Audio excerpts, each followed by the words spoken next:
আপনারা সবাই কেমন আছেন? আলহামদুলিল্লাহ, আমিও ভালো আছি। আমাদের সবাইকে ভালো রাখেন কে? সবাইকে সুস্থ রাখেন কে? বিসমিল্লাহির রহমানির রহিম। স্থান আড়ইল উত্তরপাড়া মাদ্রাসা ময়দান, দুর্গাপুর, রাজশাহী।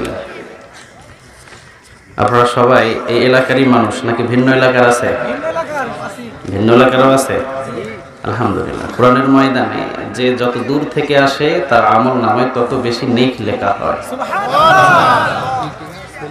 আপনি যতগুলো টাকা খরচ করে একটা কোরআনের ময়দানে আসবেন, প্রত্যেকটা টাকা সাদাকা করার নেক আপনার আমল নামায় আল্লাহ জমা করে দেবে। কোরআনের জন্য যদি ব্যয় করেন, আপনার কি কোনো ক্ষতি হবে? কোরআনের জন্য যত টাকা আপনার পক্ষ থেকে খরচ হবে, প্রত্যেকটা টাকা অ্যাকাউন্ট, আখিরি একটা অ্যাকাউন্ট আছে, এই অ্যাকাউন্টে জমা করে রেখে দেন কে? সবাই বলেন কে? কিরামান কাতিবিন ইয়ালামুনা মা তাফআলুন। আল্লাহ বলে, আমি কিছু ফেরেশতা নিযুক্ত করেছি, তোর ছোট বড় সব দানগুলোকে আমার অ্যাকাউন্টে জমা করে রেখে দেওয়ার জন্য এই ফেরেশতাগুলো নিযুক্ত আছে। সুবহানাল্লাহ বলেন। ফামান ইয়ামাল মিসকালা যাররাতিন খায়রান ইয়ারা ওয়া মান ইয়ামাল মিসকালা যাররাতিন শাররান ইয়ারা।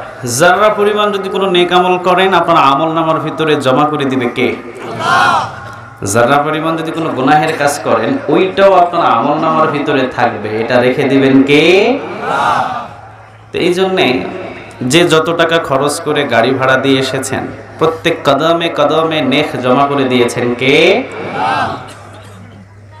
সহিহ বুখারীতে একটা হাদিস এসেছে, বিশ্বনবীর একজন সাহাবী বললেন, আমাকে অনুমতি দেন, আমি মসজিদে নববীর পাশে ঘর বানাতে চাই। সাহাবী বললেন, না, মসজিদে নববীর পাশে ঘর বানাও না, যত দূর আছে এটাই ভালো, কারণ যে যত দূর থেকে মসজিদে নামাজ পড়তে আসে, প্রত্যেকটা কদমে কদমে নেক জমা করে দেন কে? আল্লাহ। এই জন্য আমরা যত দূর থেকে এসেছি, আবার আমাদেরকে দূরে যেতে হবে। রাত যদি গভীর হয়ে যায়, আপনাদের কষ্ট হবে? কথা সবাই তো বললেন না, কষ্ট হবে? আলহামদুলিল্লাহ, কোরআনের ময়দানে 3 শ্রেণীর মানুষ আছে। কয় শ্রেণী বলেন? হয়তো আপনারা জানেন না, কিন্তু কোরআনের ময়দানে 3 শ্রেণীর মানুষ এসে বসে থাকে। প্রথম নাম্বার, বক্তার চেহারা দেখে চলে যায়। আছে এরকম?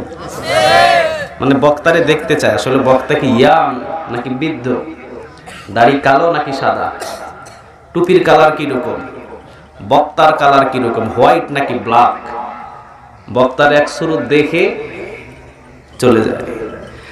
আরেকটা আসে গ্রুপ, ওইটা হলো বক্তা কোথায় আছে পাগলের মতো খুঁজে, শুধু একটা প্লিজ সেলফি।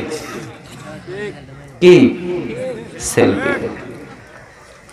এই দিক ওই দিক চতুর্দিকে শুধু খোঁজাখুঁজি করে। আরে বক্তারে কোথায় বসায় রাখছে? বক্তা কই? সবাই জিগায় বক্তা কই? বক্তার গাড়ি পাইছে, বক্তারে পায় না, চতুর্দিকে খোঁজাখুঁজি করে। কি এত খুঁজে কেন? আলোচনা শোনার জন্য নয়, ওর উদ্দেশ্য হলো একটা, কি? সবাই বলেন। আজকে উঠাইছে, কালকে ফেসবুকে পোস্ট করে দেবে আমি বক্তার সাথে। ফেসবুকের ভিতরে ছবি পোস্ট করে কোনো নেক পাওয়া যাবে না। তবে হ্যাঁ, একটা বক্তার কাছ থেকে একটা নসিহত শুনে আমল করলে আখিরাত পরিবর্তন করে দিবে কে? আল্লাহ। দ্বিতীয় শ্রেণী। তৃতীয় শ্রেণীর মানুষ একটা আছে, তারা বসে থাকে আউয়াল টু আখির, শুরু হয়েছে শেষ পর্যন্ত বসে থাকবো, হাতে যা হয় হোক। সুবহানাল্লাহ বলবেন না? সুবহানাল্লাহ। প্রথমে কেউ আছেন আপনারা প্রথম শ্রেণীতে? নাই। দ্বিতীয় শ্রেণীতে? নাই। তৃতীয় শ্রেণীতে? সবাই? সবাই বললেন না। তৃতীয় শ্রেণী থেকে আমরা সবাই? তৃতীয় শ্রেণীতে আমি আছি, আপনারা কি সবাই আছেন? দেখি সবাই আছেন তো ইনশাআল্লাহ। আমারে তালাক দিয়ে কেউ যাইবেন না? যাইবেন না তো? রাজশাহীর মানুষ বড় ভদ্র মানুষ, মনটা বড় নরম। সুবহানাল্লাহ বলেন। এই কোরআনের জন্য রাজশাহীর মানুষ একটা উর্বর ভূমি। সুবহানাল্লাহ বলবেন না? ইতিহাসের ভিতরে আপনি যদি খোঁজাখুঁজি করেন দেখবেন রাজশাহীর অনেক প্রবীণ যুবকগুলো কোরআনের জন্য জীবন দিয়ে বিদায় হয়ে গিয়েছে। চিল্লা বলেন সুবহানাল্লাহ। তো এই জন্যে আমরা যেহেতু বসেছি, আমরা শেষ করে এরপর এখান থেকে বিদায় নিব ইনশাআল্লাহ। কারো কষ্ট হবে? যে ভাইরা দাঁড়িয়ে আছেন, দাঁড়িয়ে থাকে শুনলেও আরো ডাবল সওয়াব পাবেন। দাঁড়ায় থাকেন, অসুবিধা নাই, দাঁড়ায় থাকলে আরো ডাবল সওয়াব পাবেন। আমি বসতে বলবো না, যদি বসেন বসে যান, আর যদি না বসতে পারেন দাঁড়ায় থাকেন, নো প্রবলেম, কোনো সমস্যা নেই। বিশ্বনবীজি কথা বলছেন কোরআন থেকে। একজন যুবক এসে বিশ্বনবীজির পাশে দাঁড়ালেন, তিনি নিচে বসার জায়গা পেলেন না। বিশ্বনবীজি নিজের চাদর যুবকের হাতে দিয়ে বললেন, যুবক আমার চাদরের উপরে তুমি বসে যাও। সুবহানাল্লাহ বলবেন না? যুবক কেঁদে দিলেন। বিশ্বনবীজির চাদর পেয়ে একবার নাকে, একবার মুখে, একবার বুকের ভিতরে লাগায়। সুবহানাল্লাহ।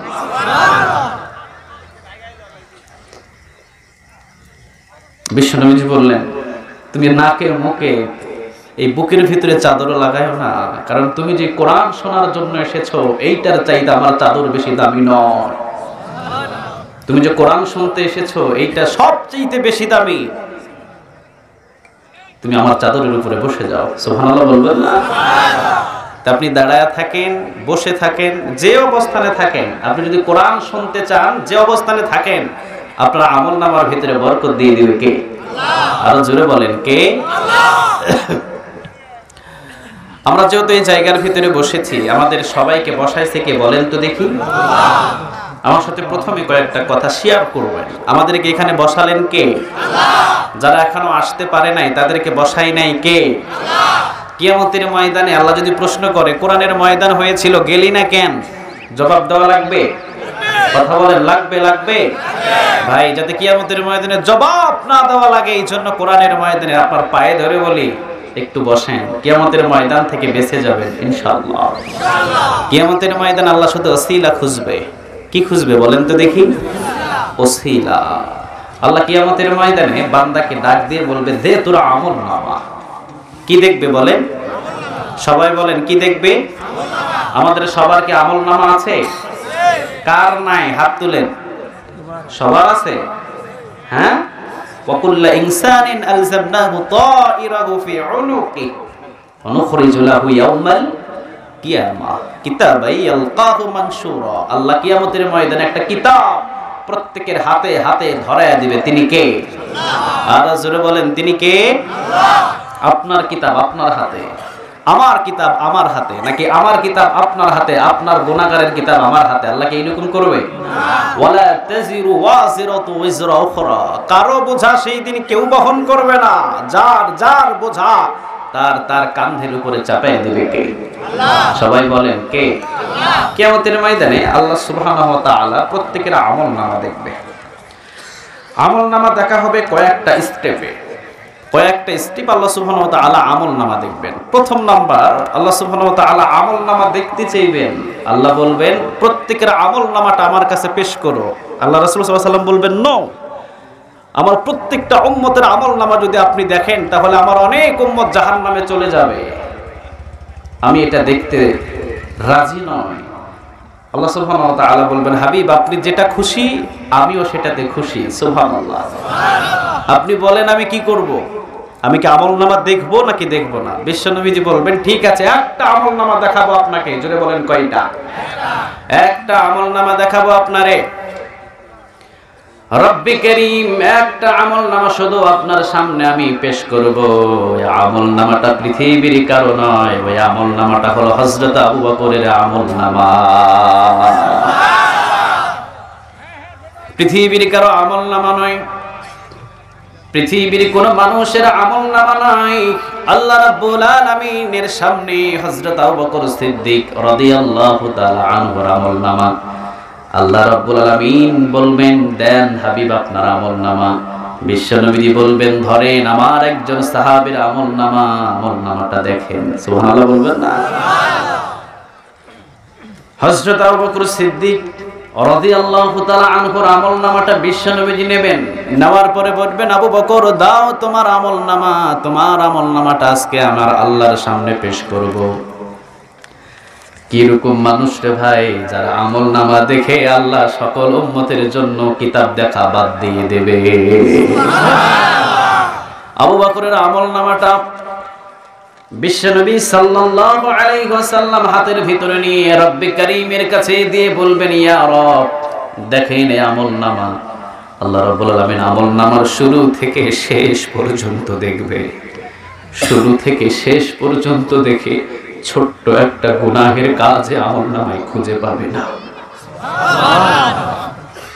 বিশ্বনবীজি বলবেন, এইটা আমার উম্মতের আমলনামা। দেখেন আমার সাহাবীর আমলনামা, আমার উম্মতের আমলনামা। আল্লাহ রাব্বুল আলামিন খুশি হয়ে বলবেন, ও নবী, আপনার কোন উম্মতের আমলনামা আমি আল্লাহ রাব্বুল আলামিন আর যাচাই করব না। আর যাচাই হবে না নবী, আপনার যাকে ইচ্ছা এখন তাকে আপনি আমার জান্নাতে নিয়ে যেতে পারেন। সুবহানাল্লাহ। প্রথম স্টেপ এইটা হবে, বিনা হিসাবে জান্নাতি। সুবহানাল্লাহ বলেন। বিশ্বনবী সেই দিন অনেক উম্মতকে হাত ধরে টেনে টেনে জান্নাতের দিকে নিয়ে যাবে। সবাই বলবে, তোমাদের তো হিসাব হয় নাই, তোমরা জান্নাতের দিকে যাও কেন? সমস্ত মানুষগুলো বলবেন, পৃথিবীতে তো কারো দল করি নাই, একটা দল করেছিলাম, লা ইলাহা ইল্লাল্লাহু মুহাম্মাদুর রাসূলুল্লাহ সাল্লাল্লাহু আলাইহি ওয়াসাল্লাম। কিয়ামতের ময়দানে প্রথম স্টেপ পার হয়ে যাবে, বিনা হিসাবে এরা জান্নাতে চলে যাবে। বিশ্বনবী তাদেরকে সঙ্গে নিয়ে জান্নাতের দিকে ধাওয়া দেবেন। সুবহানাল্লাহ বলেন। দ্বিতীয় নম্বর গ্রুপ, তারা বসে থাকবে, তারা চিন্তা করবে আজকে না জানি আমাদের কি হয়। তবে তারাও নামাজি ছিল, দিনদার ছিল, ইমানদার ছিল। আল্লাহ রাব্বুল আলামিন তাদেরকে ডাক দিয়ে বলবেন, দে তোর আমলনামা। আমলনামাটা দেখবে। আল্লাহ রাব্বুল আলামিন আমলনামা দেখে বলবে, যা জাহান্নামে চলে যা। উকিল আছে? উকিল আছে সেই দিন? কথা বলতে পারবেন? কথা বললে আপনার ছেলে যদি 1 বছরের জন্য জেল হয়ে যায়, একটা, দুইটা, তিনটা, একের পর এক অ্যাডভোকেট চেঞ্জ করে, ঠিক কিনা? যে যত মিথ্যা কথা বলতে পারে তারে নিয়ে আসে। কথা কর না কেন? আল্লাহ বলবে, যা তোরা আমলনামা দেখে আমি তোরে বললাম তুই জাহান্নামে চলে যা। কোনো কথা নাই, কোনো সাউন্ড নাই, কোনো আওয়াজ নাই। মা এবং বোন যারা আছেন সবাই কান দিয়ে শুনবেন, ভাইরাও কান দিয়ে শোনেন। আল্লাহ বলবে, যা জাহান্নামে চলে যা। আমলনামা দেখেই বলবে, যা জাহান্নামে চলে যা। সুবহানাল্লাহ নাই? সেই দিন আপনি মাথাটারে নিচু করে আল্লাহর দরবারে বলবেন, ঠিক আছে ইয়া আল্লাহ, আপনি যা বলেছেন তাই হবে। ফেরেশতাগুলো রিসিভ করে আপনাকে জাহান্নামের দিকে টেনে নিয়ে যাবে। ওই জাহান্নামী কখনো জাহান্নামে যেতে ভয় করবে না। সুবহানাল্লাহ। দুনিয়ার বুকে ভালো কোনো আমল করতে পারে নাই, দুনিয়ার বুকের ভিতরে তেমন তাহাজ্জুদ গুজারি নামাজিও নয়, 5 ওয়াক্ত নামাজি, দিনদার, ইমানদার, পরহেজগার, তবে পাওয়ারফুল ইমানদার নয়। তবে আল্লাহরে বেশি ভালোবাসতো, রাসূলের সুন্নাহ অনুযায়ী জীবন যাপন করত। সংসারের টানাটানির হিসড়ার কারণে অনেক সময় অনেক আমল করতে পারে নাই। মনটা বড় নারাজ করে মাথাটারে নিচু করে জাহান্নামের দিকে রওনা দেবে। আল্লাহ রাব্বুল আলামিন বান্দারে পিছন থেকে ডাক দিবে, বান্দা এইদিকে আয়। সুবহানাল্লাহ বলবেন। বান্দা আবার আসবে, আল্লাহ রাব্বুল আলামিন বলবে, দে তোর আমলনামা। আবার আল্লাহর দরবারে আমলনামা পেশ করবে। আল্লাহ রাব্বুল আলামিন আবার আমলনামাটা চেক করবে। আমলনামা চেক করে আল্লাহ রাব্বুল আলামিন বলবে, যা আবার তুই জাহান্নামে চলে যা। যা জাহান্নামে যা, আবার যা। বান্দা আবার জাহান্নামের দিকে রওনা দেবে। ফেরেশতাগুলো রিসিভ করে জাহান্নামে ফেলার জন্য নিয়ে যাবে। পিছন থেকে আবার একজন ডাক দেবে, বলেন তো তিনি কে? না না না, একজন ডাক দিবে, বলেন তিনি কে? আরো জোরে বলেন না, তিনি কে? বিশ্বনবী প্রথমেই যে উম্মতগুলো রাসূলের জন্য জান এবং প্রাণ ছিল, ইকামতে দিন মেনেছে, দুনিয়াতে ইসলাম কায়েমের জন্য চেষ্টা করেছে, তাদেরকে তো বিনা হিসাবে আমার নবী জান্নাতে নিয়ে চলেই যাবে। সুবহানাল্লাহ বলে। ওরা তো প্রথম স্টেপ মাপ, ওরা বিনা হিসাবে জান্নাতে যাবে। এটা হলো পরের লাইন, পরের উম্মত, অর্থাৎ আমার মতো আপনার মতো এই গুনাহগারগুলো। আল্লাহ পিছন থেকে দ্বিতীয়বারের মতো ডাক দেবে। দ্বিতীয়বারের মতো আল্লাহ রাব্বুল আলামিন ডাক দেওয়ার পরে বলবে, বান্দা এই দে আবার তোর আমলনামা। আমলনামাটা আবার দেখবে। আমলনামাটা দেখে আল্লাহ রাব্বুল আলামিন এইবার চিপা শুরু করবে।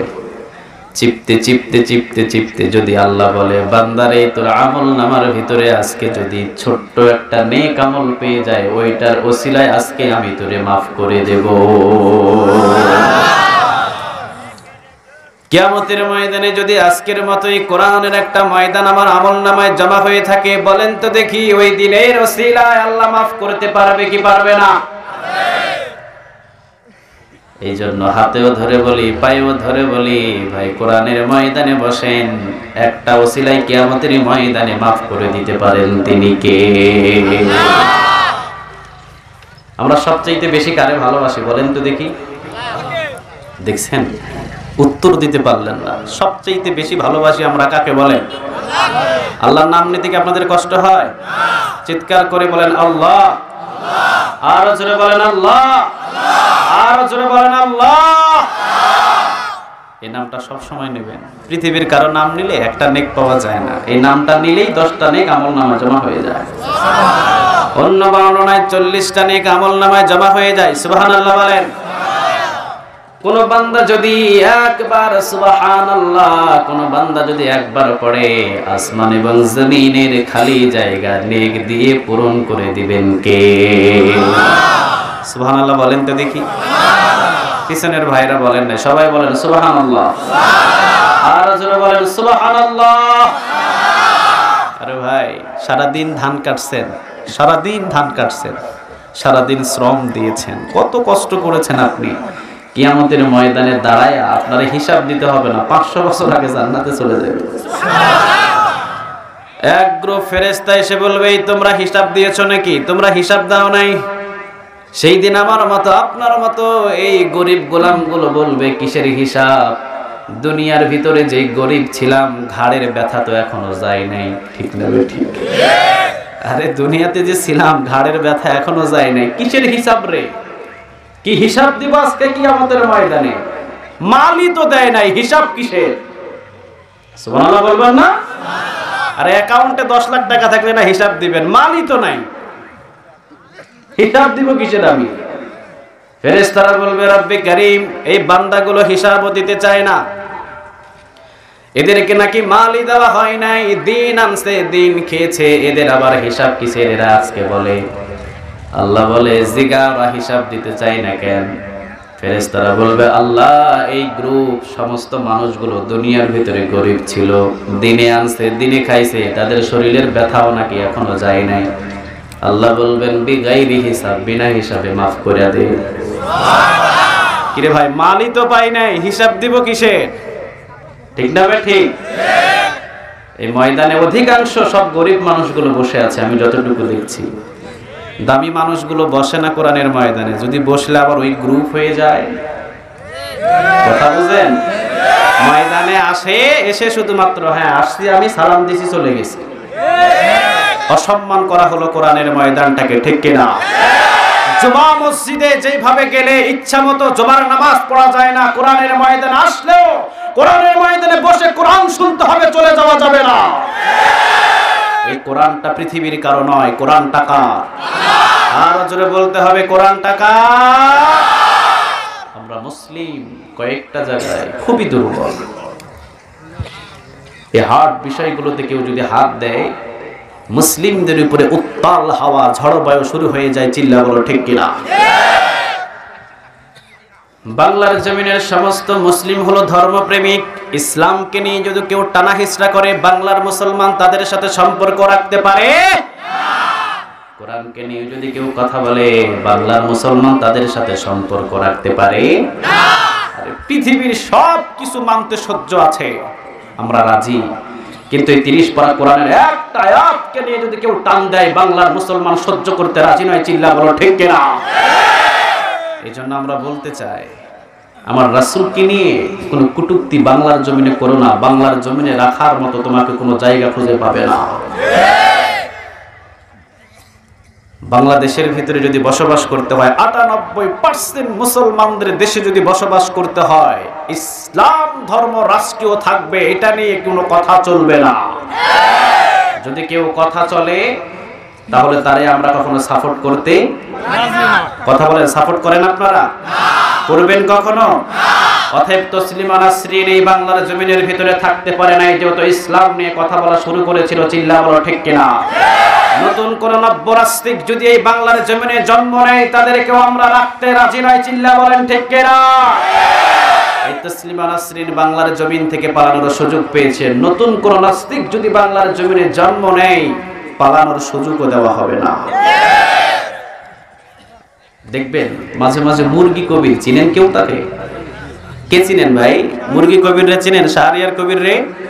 ওরে তো শাহরিয়ার কবির কেউ চেনে না। চিনে কি কবির?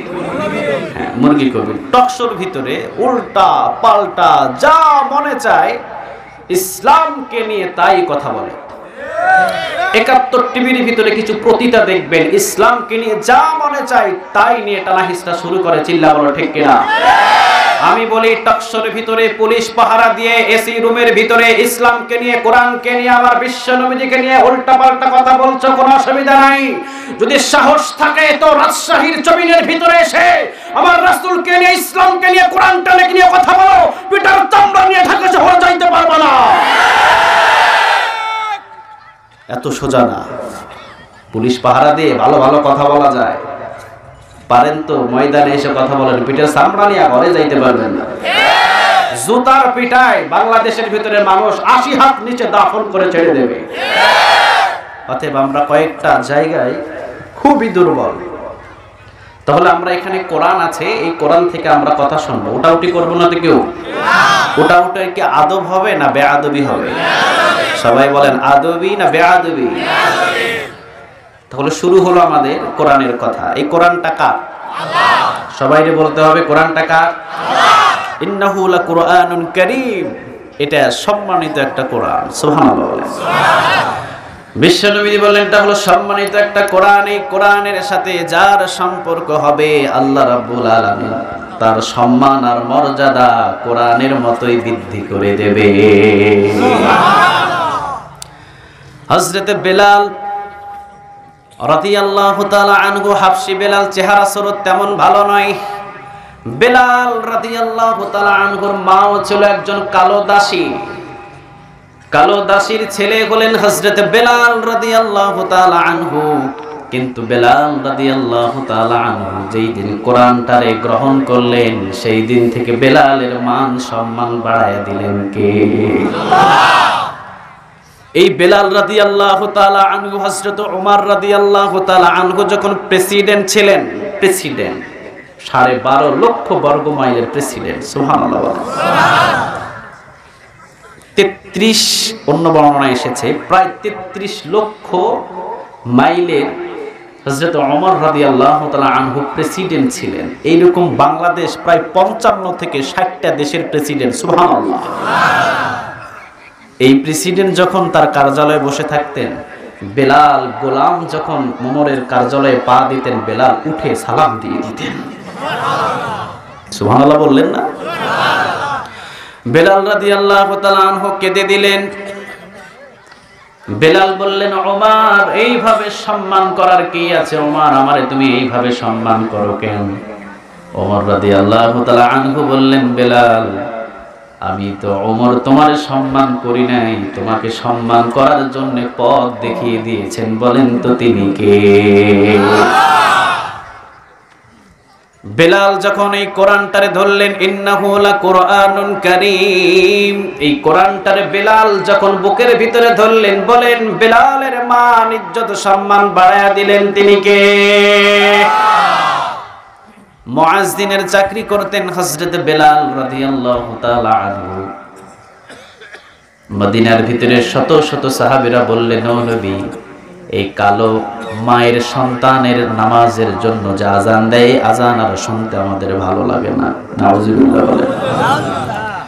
কিছু মুনাফিক বললেন, বিশ্বনবীর কাছে কিছু সাহাবীও বললেন, ও নবী, অনেক দেশ থেকে অনেক মানুষগুলো আমাদের এই মদিনাতে আসে, বেলাল যখন আল্লাহু আকবার বলে আজান দেয়, বেলালের চেহারা দেখে সবাই বলে ইসলাম এমন একটা ভালো মুয়াজ্জিন দেখতে শুনতে সুন্দর রাখতে পারে নাই, মান ইজ্জত ছোট হয়ে যায়। নবী গো, মুয়াজ্জিনটারে একটু চেঞ্জ করে দেন। বিশ্বনবীর মনে বড় কষ্ট, চেঞ্জ করতে চায় না, কারণ বেলালের জীবনের কষ্ট যদিও কেউ দেখে নাই, দেখেছে একজন, বলেন তিনি কে? আল্লাহ নিজে দেখেছেন, বিশ্বনবীজি নিজে দেখেছেন।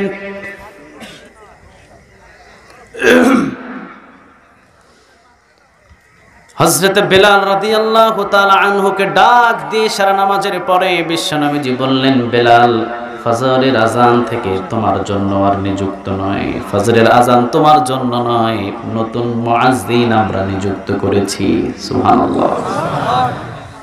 বলেন তো দেখি, হঠাৎ করে যদি চাকরি চলে যায় মনের ভিতরে আনন্দ লাগে না ব্যথা লাগে? আনন্দ লাগে না ব্যথা লাগে?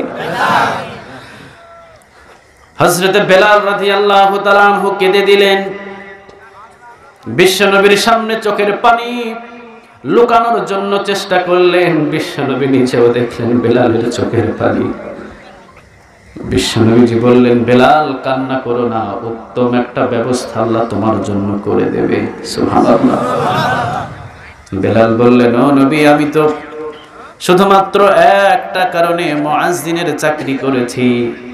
আপনি যখন নামাজে দাঁড়ান, ওমরের মতো বড় সাহাবী মসজিদে নববীতে আসে, আবু বকরের মতো বড় সাহাবী মসজিদে নববীতে আসে, কিন্তু আমি মুয়াজ্জিন হওয়ার কারণে আপনি বরাবর পিছনে সোজা জায়গাটা আমার জন্য খালি থেকে যায়।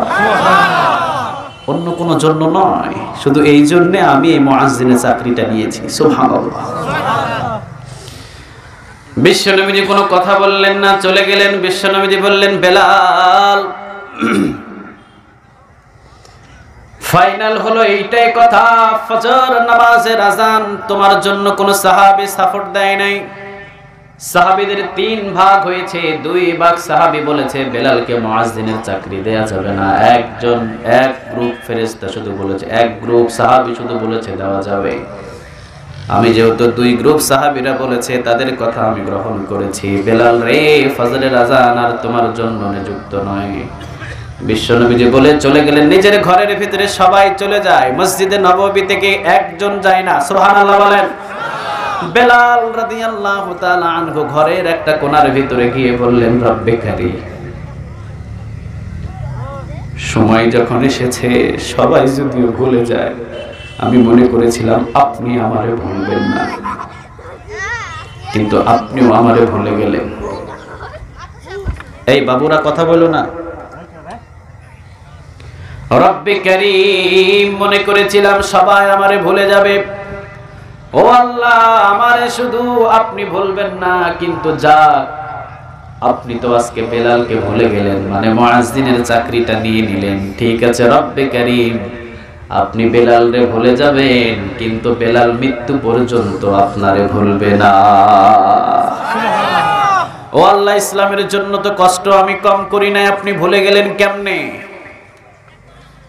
প্রথম যুগে তো আমি কালেমা পড়েছি, উমাইয়া আমার মুখের ভিতরে হাত ঢুকিয়ে দিয়ে জিহ্বাটাকে বাহির করেছে। বাবলা গাছের চিকন চিকন 5টা কাঁটা বেলাল রাদিয়াল্লাহু তাআলা আনহুর জিহ্বার ভিতরে ঢুকে দিয়েছে, যাতে বেলাল কালেমা না পড়তে পারে। টপ টপ টপ টপ করে রক্ত পড়ে, আর বেলাল পৃথিবীর কারো জিকির নয়, একজনের জিকির করে। বলেন তিনি কে? বেলাল বললেন, ও রব্বে কারীম, এখনো পর্যন্ত জিহ্বার ভিতরে বাবলা গাছের কাঁটার ব্যথা অনুভব করে তোমারে ভুলি নাই। সুবহানাল্লাহ বলবেন না? ও আল্লাহ, এখনো পর্যন্ত তো তোমারে ভুললাম না, তুমি আমারে ভুলে গেলা। উমাইয়া তো আমার নাক ছিদ্র করেছে, কান ছিদ্র করেছে, রশি লাগিয়ে ছোট ছোট মক্কার ছোট ছোট বাচ্চাদেরকে ধরিয়ে দিয়েছে। ছোট ছোট বাচ্চা বেলালের কান ধরে নাকের রশি ধরে টানাটানি করে, এরপরও বেলালের জবান থেকে একজনের জিকির যায় নাই। বলেন তিনি কে? ঠিক আছে, আপনি ভুলে গেছেন, ভালো কথা, আপনি ভুলে গেছেন।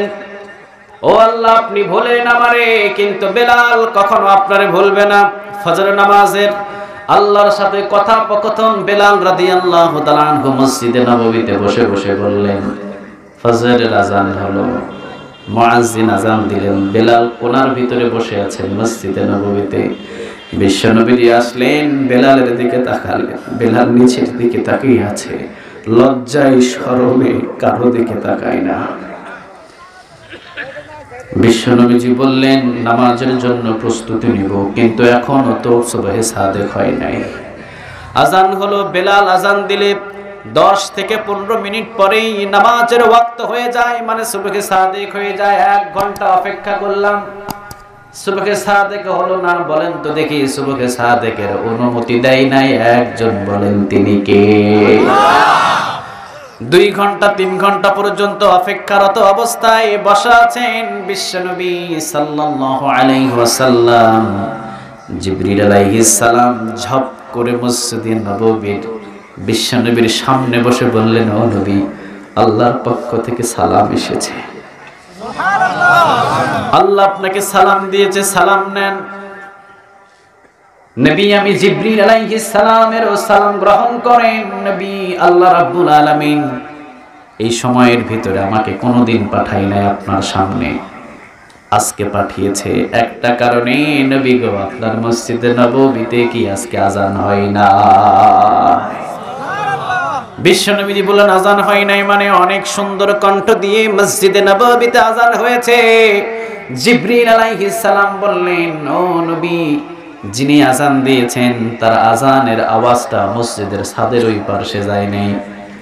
আর বেলাল রাদিয়াল্লাহু তাআলা আনহু আজান দিলে আরশে আজিমে গিয়ে আল্লাহর আরশে গিয়ে ধাক্কা লেগে যায়। ও আল্লাহ, যদিও সব সাহাবীগুলো এক কাতারে বলেছে বেলালকে মুয়াজ্জিনি থেকে বাদ দেওয়া হবে, রব্বে কারীম আজকে পাঠিয়ে দিলেন আমি জিবরিলকে। মৃত্যু পর্যন্ত বেলালের জন্য মুয়াজ্জিনের চাকরির সার্টিফিকেট আল্লাহ দিয়ে দিয়েছে, সুবহানাল্লাহ। এই মুয়াজ্জিনের চাকরি নিয়ে আর কেউ কোনোদিন কথা বলতে পারবে না, সুবহানাল্লাহ বলে। বেলালরে ডাক দিলেন বিশ্বনবী, ডাক দিয়ে বললেন, ও বেলাল, রাতের বেলা এমন জায়গায় লাইন করেছো, চাকরি হারানোর পর রাতের বেলা এমন জায়গায় লাইন করেছো, যার সাথে সম্পর্ক করেছো বেলাল, তিনি যখন তোমাকে নিযুক্ত করেছে, আমি বিশ্ব নবীও আর তোমাকে মুয়াজ্জিনের চাকরি থেকে সরাতে পারবো না। এই জন্য কোরআনের সাথে হযরতে বেলালের সম্পর্ক থাকার কারণে সম্মান আর মর্যাদা বাড়িয়ে দিয়েছেন কে? আল্লাহ। হযরত খাদিজা রাদিয়াল্লাহু তাআলা আনহা, তিনি কোরআনের সাথে সম্পর্ক করার কারণে সম্মান বাড়িয়ে দিয়েছেন কে? আল্লাহ। ইসলামের প্রথম যুগে কয়েকজন কালেমা পড়লেন, তার ভিতরে পুরুষদের প্রথম নাম্বার হলো আবু বকর সিদ্দিক রাদিয়াল্লাহু তাআলা আনহু, মহিলার ভিতরে হযরত খাদিজা রাদিয়াল্লাহু তাআলা আনহা। বিশ্বনবী ঘরের ভিতরে শুয়ে আছেন, রাতের বেলা খাদিজা রাদিয়াল্লাহু তাআলা আনহা বললেন, নবী, কালেমার দাওয়াত দিতে যাবেন না? বিশ্বনবীজি বললেন, খাদিজা, কিভাবে তোমার ঘরের ভিতরে একা রেখে যায়? দেখেন খাদিজার ইমানটা কত পাকা। খাদিজা বলছেন, নবী, আপনি যদি বাহিরে যান, আমার ঘরে তো একজনা 24 ঘন্টা থাকে, বলেন তিনি কে? আল্লাহ। আরে আপনি যাবেন কালিমার দাওয়াত দিতে, আমার ঘরে তো 24 ঘন্টা একজনা থাকে, তিনি হলেন আমার আল্লাহ, সুবহানাল্লাহ। যান নবী, আপনি রাতের বেলা কালিমার দাওয়াত নিয়ে যান। ইসলামের প্রথম যুগে বিশ্বনবী দিনের বেলা কখনো কালেমার দাওয়াত নিয়ে যেতে পারেন নাই, রাতে রাতে তিনি কালেমার দাওয়াত নিয়ে গেলেন।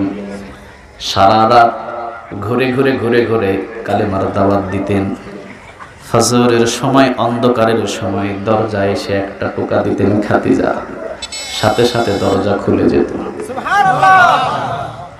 বিশ্বনবী বললেন, খাদিজা, টোকা কি দরজায় দিলাম না টোকা তোমার পিঠের উপরে দিলাম? সুবহানাল্লাহ নাই? বুঝলাম না খাদিজা, টুকা কি শুধুমাত্র দরজার উপরে দিলাম নাকি ও খাদিজা, নাকি এই টুকাটা আমি তোমার পিঠের উপরে দিলাম? খাদিজা রাদিয়াল্লাহু তাআলা আনহা বললেন, রাসূল, যদি আমি ঘুমিয়ে যাই, আপনি যদি দরজায় ডাকেন, কিয়ামতের ময়দানে যদি ধরে খাদিজা নবীর কালিমার দাওয়াত দেওয়ার জন্য বাহির করে দিয়ে তুমি ঘুমাইছিলা কেন? যদি আমারে ধরে আমি খাদিজা জবাব দিতে পারবো না। সুবহানাল্লাহ। আপনার কোরআনের জন্য ও নবী খাদিজার যৌবন এবং জীবন সবগুলো উৎসর্গ করে দিলাম। বিশ্ব নবীজি তায়েফের ময়দান থেকে অনেক জায়গাগুলোতে কালেমার দাওয়াত দেওয়ার জন্য 2 দিন 3 দিন সফরে যেতেন।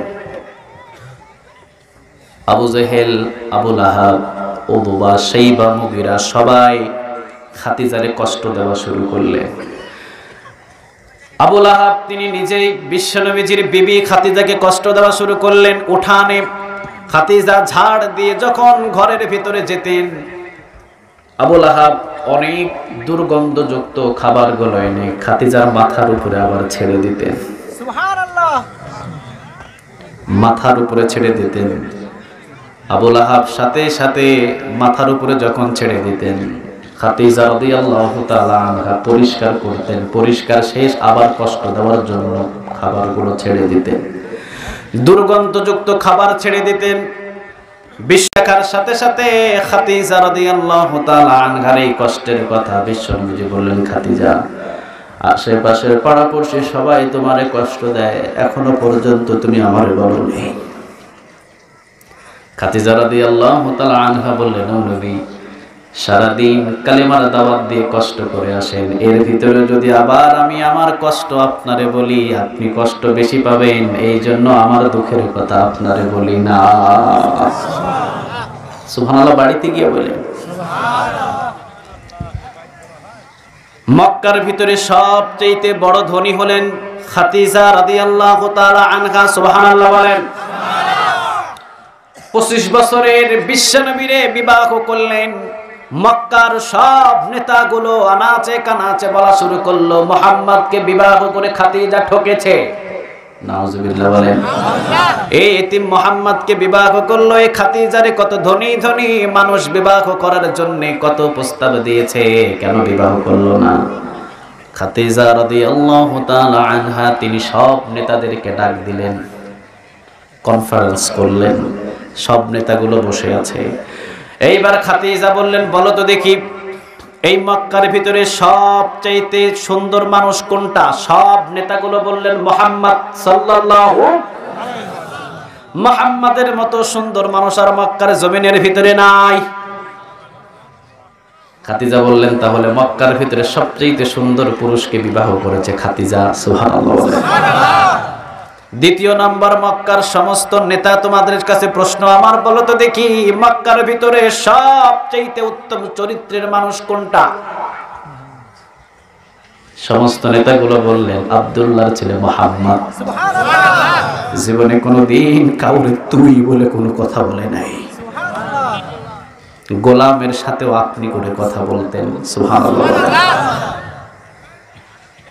খাদিজা বললেন, মক্কার নেতাগুলো আমার পিছনে পিছনে অনেক বড় বড় তোমরা দুর্নাম করেছো, তোমরা বলেছো মুহাম্মদকে আমি বিবাহ করে ঠকেছি। বলো তো দেখি, তৃতীয় নাম্বার, বংশের দিক দিয়ে মক্কার ভিতরে সবচেয়ে বড় বংশ কোনটা? মক্কার সমস্ত নেতাগুলো বললেন, কুরাইশ বংশ, মানে মুহাম্মাদের বংশ। সুবহানাল্লাহ বলেন। খাদিজা বললেন, চতুর্থ নাম্বার কথা হলো, বলো তো দেখি, বিশ্বাসযোগ্য মানুষদের ভিতরে মক্কার ভিতরে সবচাইতে বিশ্বাসযোগ্য মানুষ কোনটা? সমস্ত নেতাগুলো বললেন, আব্দুল্লাহর ছেলে মুহাম্মদ। কারণ এই মুহাম্মদকেও আমরা একটা অ্যাকাউন্ট ব্যাংক বানাইছি। সুবহানাল্লাহ বলেন। রাতের বেলা সম্পদ দিলে যা দিই, আবার যেই দিন আসি ওই সম্পদটা আবার আমাদেরকে ফেরত দিয়ে দেয়। সুবহানাল্লাহ বলেন।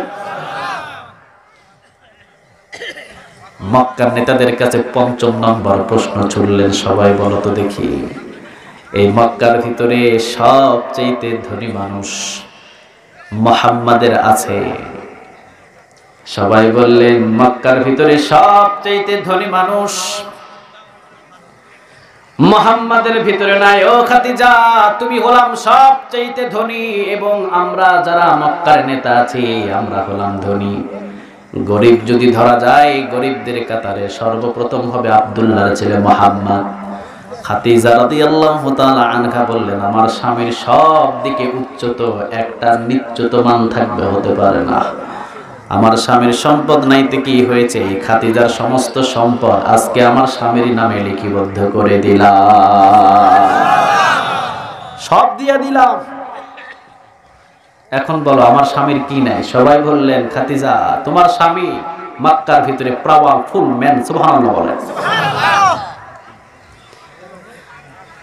খাদিজার সম্পর্ক হলো কোরআনের জন্য সমস্ত সম্পদ বিলীন করে দিলেন। দুনিয়া থেকে বিদায়ের ডাক এলো। খাদিজা রাদিয়াল্লাহু তাআলা আনহার বিশ্বনবী কবর নিয়ে কথা বলছিলেন, কান্না শুরু হলো। খাদিজা রাদিয়াল্লাহু তাআলা আনহা কান্না শুরু করলেন। বিশ্বনবী সাল্লাল্লাহু আলাইহি ওয়াসাল্লামের কাছে ফাতিমা রাদিয়াল্লাহু তাআলা আনহা গিয়ে বললেন, বাবা যান, আম্মা জান কান্না করছে। দৌড় দিয়ে বিশ্বনবী আসলেন। খাদিজা রাদিয়াল্লাহু তাআলা আনহারে বললেন, ও খাদিজা তুমি কান্না করো কেন?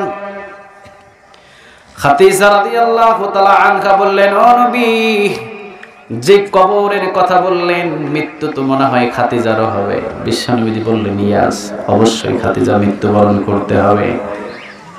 খাদিজা রাদিয়াল্লাহু তাআলা আনহা তিনি বললেন, নবী আমারও কি কবরে যেতে হবে? আমাকেও কি কবরে যেতে হবে? বিশ্বনবী বললেন, হ্যাঁ যেতে হবে। কবরে ছাড়া কেউ কোনোদিন কোনো জায়গায় আসল ঠিকানা করতে পারে না, ঠিক না ঠিক? একদিন মাটির ভিতরে হবে ঘর রে মন আমার, কেন বাঁধো দালান ঘর রে মন আমার, কেন বাঁধো দালান ঘর। পরে একদিন মাটির ভিতরে হবে ঘর রে মন আমার, কেন বাঁধো দালান ঘর রে মন আমার, কেন বাঁধো দালান ঘর। প্রাণ পাখি উড়ে যাবে পিঞ্জর ছেড়ে,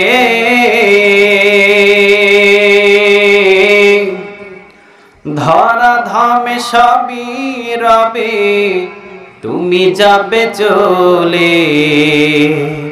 বন্ধু বান্ধব যত, মাতা পিতা তারা শত, বন্ধু বান্ধব যত, মাতা পিতা তারা শত, সকলি হবে তোমার পর রে মন আমার, কেন বাঁধো দালান ঘর রে মন আমার, কেন বাঁধো দালান ঘর। আওয়াজ দিয়ে বলেন ঠিক কিনা? আরে ভাই, যারে বানাইছেন আপনি আপন, সে আপনার আপন নয়। বিশ্বনবীর বিবি খাদিজা বলছেন, না নবী তাহলে আমিও মারা যাব? বিশ্বনবী বললেন, হ্যাঁ খাদিজা তুমিও চলে যাবে, তোমাকেও দুনিয়া থেকে চলে যেতে হবে। এইবার খাদিজা রাদিয়াল্লাহু তাআলা আনহা বিকট আওয়াজ দিয়ে কান্না শুরু করলেন। বিশ্বনবী বললেন, খাদিজা চিন্তা করো না, আমি বিশ্বনবী তো আছি। সুবহানাল্লাহ বলেন। খাদিজা বলেন, আপনি আছেন মানে আপনি কি আমাকে অন্ধকার কবর থেকে বাঁচাবেন? ও নবী, আমি আপনার কাছে তিনটা জিনিস চাই। জোরে বলেন, কয়টা? খাদিজা রাদিয়াল্লাহু তাআলা আনহা জিনিস চাইলেন কয়টা? প্রথম নাম্বারটা চাইলেন, ও নবী আপনি আমাকে প্রথম নম্বরে আপনার জামা মুবারক কাফন করে দিবেন, দাফন কাফনের জন্য ব্যবস্থা করবেন। সুবহানাল্লাহ। মানে আপনি যে জামাটা ব্যবহার করবেন ওইটা আমারে দিবেন। ফেরেশতারা যদি দেখে জামাটা বুঝতে পারবে এই জামাটা আখেরি জামানার পয়গম্বর। আল্লাহু আকবার। বিশ্বনবী বললেন, ঠিক আছে, এত ভয় করো না খাদিজা, আমি তোমারে দিয়ে দেব। খাদিজা কবর থেকে ভয় করলেন আর বললেন, ও নবী দ্বিতীয় নাম্বার হলো আপনি আগে আমার কবরের ভিতরে নামবেন, আপনি আগে আমার কবরে শুইবেন। সুবহানাল্লাহ বলেন।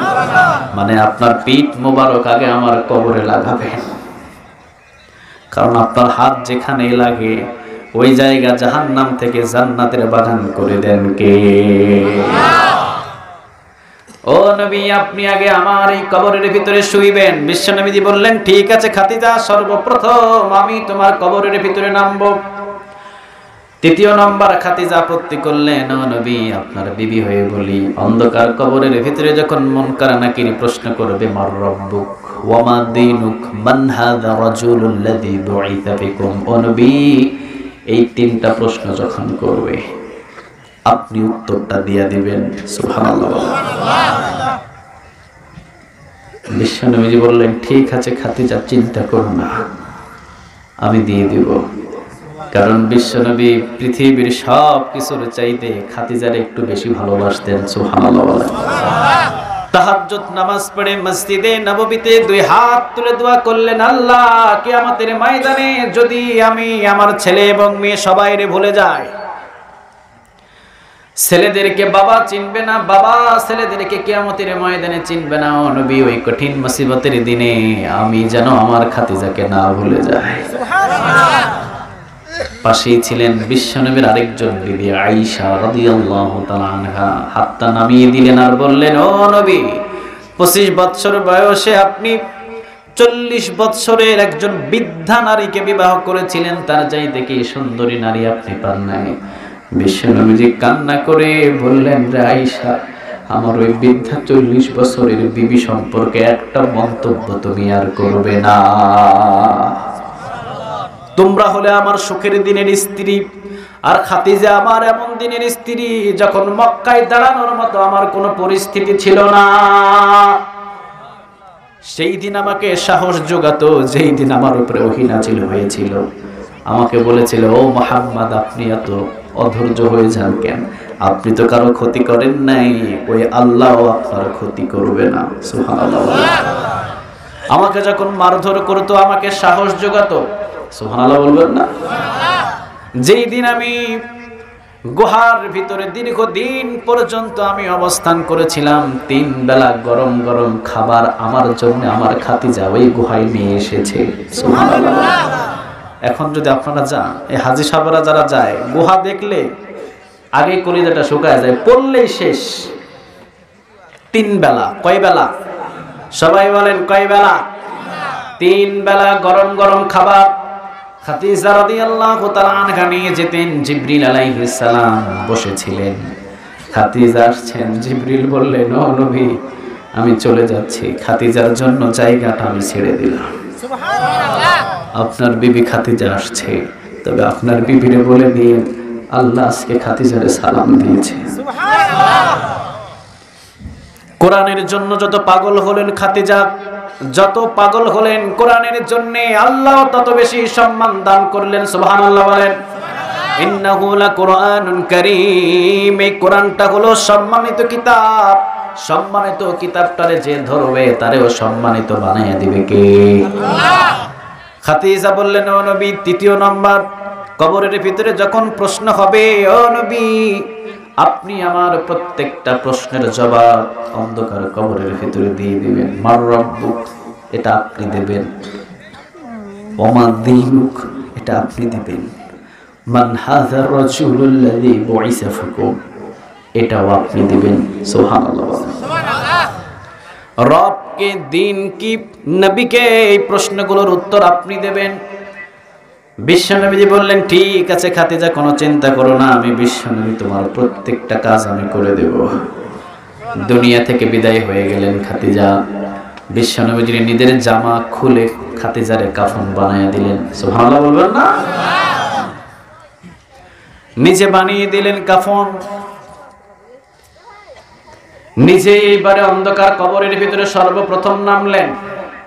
নিজেই হাত দিয়ে খাদিজা রাদিয়াল্লাহু তাআলা আনহাকে কবরের ভিতরে শুইয়ে দিলেন, উপরে চাপা দিয়ে দিলেন। বিশ্বনবীজি দাঁড়িয়ে আছেন, এখনো পর্যন্ত কোনো ফেরেশতা আসে না। বিশ্বনবী সমস্ত সাহাবীদেরকে বললেন, তোমরা সবাই বাড়ি বাড়ি চলে যাও। সাহাবীরা বললেন, নবী গো, আপনি যাবেন না? বিশ্বনবীজি বললেন, আমার আরো একটা কাজ বাকি আছে, আরো একটা কাজ আমার বাকি আছে। ওই কাজটা যদি আমার শেষ হয়ে যায় আমি চলে যাব, সবাই তোমরা চলে যাও। সমস্ত সাহাবীগুলো দূরে গিয়ে দাঁড়িয়ে থাকলেন। এমন সময় জিবরিল আলাইহিস সালাম ঝপ করে বিশ্বনবীর সামনে বসলেন। সুবহানাল্লাহ। জিবরিল আলাইহিস সালাম বললেন, নবী আপনি রৌদ্রের ভিতরে ঘাম ঝরা অবস্থায় আপনি কেন এখানে দাঁড়িয়ে আছেন? বিশ্বনবী বললেন, ভাই জিবরিল, আমি কথা দিয়েছিলাম আমার খাতিজাকে, আমার খাতিজার অন্ধকার কবরের জবাবগুলো আমি বিশ্বনবী দিয়ে দেব। জিবরিল বললেন, ও নবী, আপনি কি নিজেই খাতিজাকে বেশি ভালোবাসেন নাকি আপনারা চাইতেও আরেকজন বেশি ভালোবাসে? বলেন তিনি কি? আল্লাহ।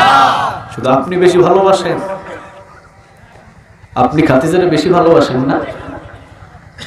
আপনারা চাইতেও আরেকজন বেশি ভালোবাসে খাতিজারে, বলেন তো তিনি কে? আল্লাহ। ও নবী, আপনার কাছ থেকে যেদিন খাতিজা কবরের ভয়ে যেই দিন আপনার কাছ থেকে প্রশ্নের জবাবগুলো বলেছিল আপনি দিয়ে দিয়েন, আল্লাহ সেই দিন মুস্কি হাসি দিয়ে বলে দিয়েছিলেন, দেখ জিবরিল, আমার খাতিজার কবর থেকে কতটা ভয় পাচ্ছে। আমার খাতিজার অন্ধকার কবরের ভিতরে কখনো ফেরেশতা যাবে না। প্রত্যেকটা প্রশ্নের জবাব আমার খাতিজার জন্য রাসূলকে দিতে হবে না, আমি বিশ্বনবী নিজেই খাতিজার কবরের প্রশ্নের জবাব দেওয়ার প্রয়োজন নাই, আমি আল্লাহ নিজেই খাতিজার কবরের প্রশ্নের জবাব দিয়ে দিলাম। ইন্নাহু লাকুরআনুন কারীম, পবিত্র কোরআন, সম্মানিত কোরআন। এই কোরআনটারে যদি আপনি বুকের ভিতরে ধরেন, আপনারও সম্মানী বানায়া দিবে কে?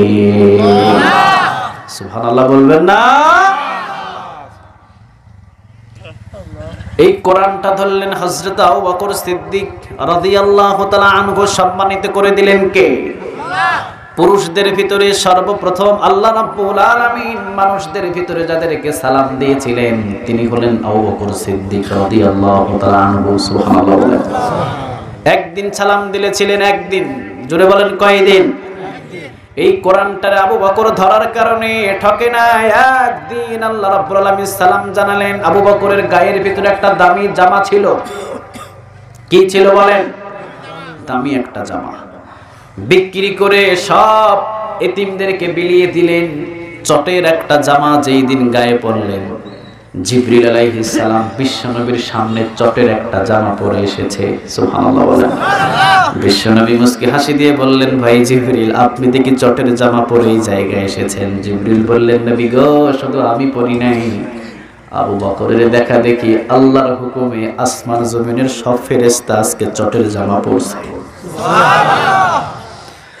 আপনারে আবু বকর সাধারণ কোনো মানুষ নয়, এই আবু বকরকে আল্লাহ রাব্বুল আলামিন আজকে নিজে সালাম জানিয়েছে। সুবহানাল্লাহ বলেন। সম্মান বৃদ্ধি করে দিয়েছে কে? আরো জোরে বলতে হবে কে? বিশ্বনবী একদিন আয়েশার সাথে বসা ছিলেন। আয়েশা রাদিয়াল্লাহু তাআলা আনহা বললেন, ও নবী, আকাশের তারকা গুনবো। বিশ্বনবী বললেন, পারবা না। অসংখ্য আকাশের তারকাগুলো বানিয়ে রেখেছেন, একজন বলেন তিনি কে? আল্লাহ। পৃথিবী থেকে 13 লক্ষ গুণ বড় সূর্য, ওই সূর্যটাকে যদি আদ্দা নামের একটা তারকা আছে, জোরে বলেন কয়টা? একটা। আদ্দা নাম কি? সবাই বলেন। আদ্দা। আদ্দা নামের একটা তারকা আছে, তারকার ভিতরে সবচেয়ে ছোট তারকা। পৃথিবী থেকে 13 লক্ষ গুণ বড় সূর্য, ওই সূর্যটাকে যদি আদ্দায় ছোট্ট তারকার পেটের ভিতরে ঢুকিয়ে দেওয়া হয়, এইরকম লক্ষ কোটি সূর্যকে গিলে খেতে পারবে ছোট্ট তারকা। সুবহানাল্লাহ। আল্লাহ বললেন, গ্যালাক্সির ভিতরে লক্ষ লক্ষ কোটি কোটি তারকা আমি আল্লাহ বানিয়ে রেখে দিয়েছি। ও আয়েশা, গুনতে পারবা না আকাশের তারকা? আয়েশা বললেন, পারুম। গোনা শুরু করলেন, 1 2 3 4 5 18 20 21 29। গোনা ঠিক করলেন না, পারলেন না তিনি। বিশ্বনবী মুস্কি হাসি দিয়ে বললেন, আয়েশা, তোমার যে আকাশের তারকা তুমি গণো, তারকারে চাইতে আমার একজন সাহাবী ওমরের আমল আরো বেশি।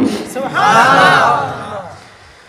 আয়েশা রাদিয়াল্লাহু তাআলা আনহা রাগান্বিত হলেন। ওইতে বাবার কথা তো বলে নাই। বাবা হলেন আবু বকর সিদ্দিক রাদিয়াল্লাহু তাআলা আনহু, বাবার কথা বললেন না। আয়েশা রাদিয়াল্লাহু তাআলা আনহা রাগান্বিত হলেন, মুখটাকে হাফ করলেন, মলিন করলেন। বিশ্বনবী বললেন, আয়েশা, তোমার বাবার কথা বলি না, এই জন্য মনটা নারাজ। আয়েশা রে, তোমার বাবার সার্টিফিকেট তো মুহাম্মদ রে দেওয়া লাগে না, তোমার বাবার সার্টিফিকেট একজন দেয়, বলেন তিনি কে? ও আয়েশা, তোমার বাবার সার্টিফিকেট আমারে দিতে হবে না, তোমার বাবার সার্টিফিকেট দেন একজন, বলেন তিনি কে?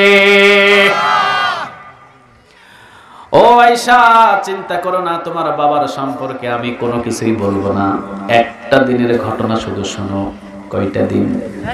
সবাই বলেন একটা দিনের ঘটনা রে আয়েশা, একটা দিনের ঘটনা যদি তুমি শোনো অবশ্যই বুঝতে পারবা। ও আয়েশা, তোমার বাবা, আমি বিশ্বনবী মক্কা থাকা অবস্থায় বললাম, আবু বকর, মনে হয় মক্কার ভিতরে আমার আর থাকার কোনো জায়গা হবে না, বাপ দাদার সমস্ত সম্পদ ছাড়তে হবে রে আবু বকর। ও আবু বকর রে, যদি মক্কা থেকে বিদায় হয়ে যায় তোমার সাথে নেব। সুবহানাল্লাহ বলবেন না? তুমি হবা আমার পথের সাথী, সফর সাথী। ও আবু বকর, যেই দিন ডাকবো সেই দিন রেডি থাকবা। যেই দিন নবী বললেন, যেই দিন সফরের জন্য রওনা দিলেন, দরজায় টোকা দিলেন,